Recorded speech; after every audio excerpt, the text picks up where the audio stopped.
Hello there, and today's video I'll be talking about what I think the top weapons with like the highest skill cap. An example of like a high skill cap weapon is going to be the one I can think of right now, which is Hydra. Hydra's it's a high skill cap is like you need to have a lot of skill in order to use it right. Otherwise, you're gonna end up running in there not knowing what to do with the weapon and then use it randomly, and it usually that doesn't work very well. So I'm going to be just going over some weapons that I think are high skill cap. I'm going to limit it to about 10, and without further ado, let us begin. Starting out with one of the highest skill cap weapon, and by that I mean weapon classes, is the chargers. I have two. I have two of them, but yeah, they're garbage. Don't use these, and please don't shoot me if you use one.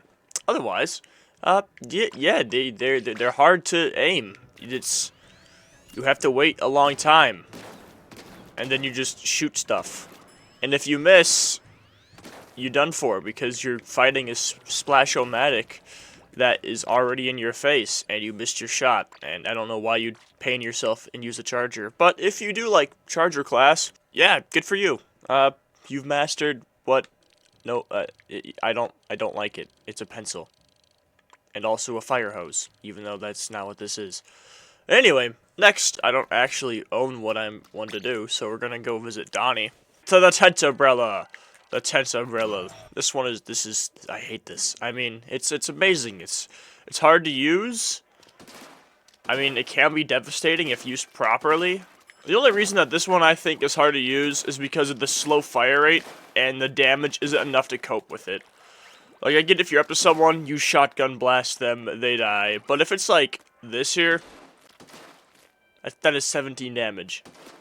When, say, like... And they do much, like, 32 damage with a faster fire rate against 17 damage with this chonker. Now, I used to use this in the good old Splatoon 2 days, so I'm not against Tent Umbrella. It just needs some fixes, like, don't give it beacon. Otherwise, I'm fine with it. Now, the third weapon on this list is going to be the Tri-Stringer. Now, I know Reflux and Tri-Stringer are kind of similar with being high skill cap. I just think Tri-Stringer because it has less damage, and the exploding tips help, but it's just, you need to land 3 shots, and even if you do, it only does 105 damage. Like, it kills, but if you don't hit all 3 shots, and you're fighting something that is approaching you rapidly, like Dapple Doolies, you're not gonna live. You're gonna be fried toast. Now, say if it hit like 2 killed, I don't know if that'd be too overpowered or too broken, but I think that would be like, if they made a new one that shot 4 shots, kind of like, not 3 next to each other, but 2 next to each other, then 2 right above those, so it made it like a square, and made a 2-hit kill. I think that would be more interesting. For the fourth weapon here, we're gonna whip out, if I can find it. I know I have. Yeah, there he is, the Dynamo Roller. This guy's hard to use. It's slow. I mean, it's fun.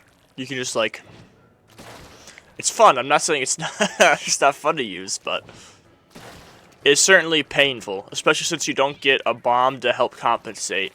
You get a sprinkler, and then a fridge. And that's what you get. But now it is a devastating weapon. That's why it's not like... That's why it's pretty low on the list yet.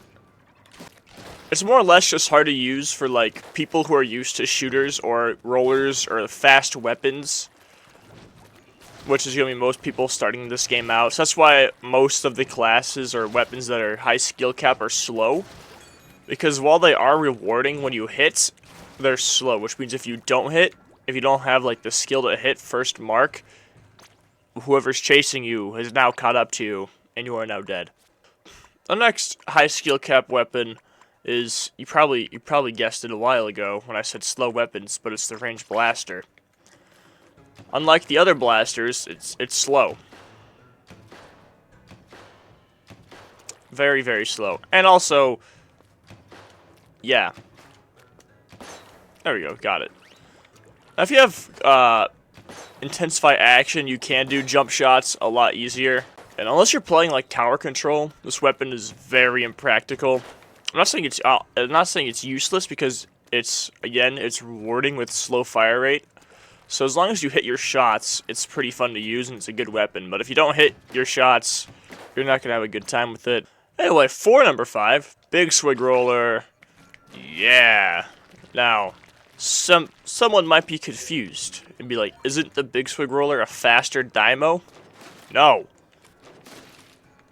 It is so impossibly hard to kill someone without vertical flicking. It's like the worst carbon roller. Because carbon, you can just jump up with someone and go, well, pat, and they die. But this one is a different story. If you have to, like... The only reason this one's high skill cap, I'm going to say, is because of the low damage.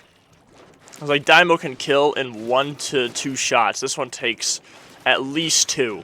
Unless you're, like, up in their face, hitting them with the vertical swing. So that's Big Swig. I mean, I do like using Big Swig a good amount of the time, just because it's fun.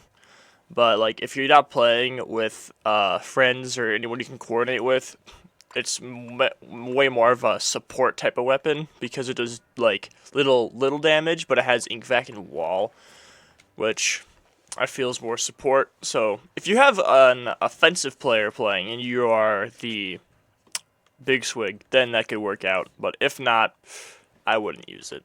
Just looking through here to see that the 96, doesn't matter which one it is. This one's supportive, this one is like aggressive. This weapon is very high, because it has a slow fire rate. I remember in Splatoon 1, I unlocked this because I saw 62 damage. I was like, this is amazing. But you take this into a battle, and if you don't know what you're doing, you're not going to do very well, because there's a ton of other weapons that are easy, not really counters, but like, I'm pretty sure Jet Squelcher has more range than this. Most Splatlinks have more range, and in terms of just being a long distance slow fire weapon, it's just not one of the easiest to use, where you could like go use, I don't know, the Jet Squelcher, which is what I used to use in Splatoon 1. The Kraken does save it. Like, the other 96 gal kit wasn't the worst thing in the world, but it certainly wasn't the best. It was very difficult to even like just grasp. Next are the Gloogadoolies. And now, you should be sensing a pattern right about now, that every single one of these weapons is slow fire rate, but kind of a high damage. If you're combining them. Otherwise, yeah. If you're rolling, it does the damage to hit like 52 gal. But if you're just like spraying and praying and you're missing and you're shot and you're dead now because you missed 3 shots, which along with, now speaking of weapons that are hard to use, I think I only have 3 more to go. I'm not actually counting this, even though I should be. I'm gonna have to go with the Pro. And the Forge Pro is a little easier to use because it has an actual sub and it's not that. Yeah, no, that thing is terrible. Anyway, yeah, no, this gun, in my opinion, it's not that it's difficult to use, it's just that the kit with it is not the best. Like, yes, you get crab, but if you're playing it, but like, when you could be a splash with like the faster fire rate and a burst bomb with crab over a slow fire rate weapon that has that thing, you're going to want to choose Splash. Next weapon on today's list is, I have to go back to Sheldon because it's not in my locker. I mean, in my, well, yeah, my locker. It's not in there. These guys are like Timmy and Tommy of Splatoon, and I love it. Anyway, the next weapon here is going to be the big bucket. The big bucket. This guy. No, I do not want this. I'm just going to test it. If this kit didn't have point sensor, I would have bought it already, but point sensor kind of ruins it. Now, Explosher is very nice weapon. It's not like the hardest thing in the world to use. But if you like, it's very hard to like it's very hard to hit all your shots, and with its high ink consumption as well. If you're not maining like ink recovery or main saver, you're not gonna get the most out of this weapon that you could get. However, it is a very good weapon if you hit that direct, doing 90 damage. Because 90 damage is 90 damage. It's good. Go to the roof.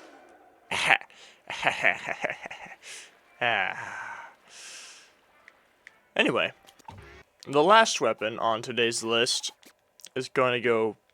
I'm going to get back to my locker first. But the last weapon on today's list might surprise, it might not. Yeah, it probably won't. I keep cycling through these things. 1 second. I woke up this morning, my neck hurts really bad, so that's the reason my neck is, why. I just like lean back and my everything hurts. But the last weapon is the Nova. Oh, hi guys. I actually don't want to be here right now. I gotta get to the lobby. Bye. Is the Nova. And this is more of the damage, like 5-hit kill from its like distance. And it's not even that accurate. So like the Pro, like I know the Pro is pretty bad, but like using the Forge Pro or just like the Pro, it's a 3-hit with the same amount of damage. Now it does have a worse ink consumption and a slower fire rate, but this one is just like, yeah, I don't know. The kit doesn't help. I hope when we get a new kit for the Nova that it's gonna be like if this thing gets Burst Bomb and something like Kraken, I think it would be pretty good. And that's not just because Kraken's really good, but it'd be kind of like a 96 scale kit but with Burst Bomb. And if they don't, they should give it like a long range special such as Chump Launcher, because I love the Chump Launcher. That's like, it's so much fun to use.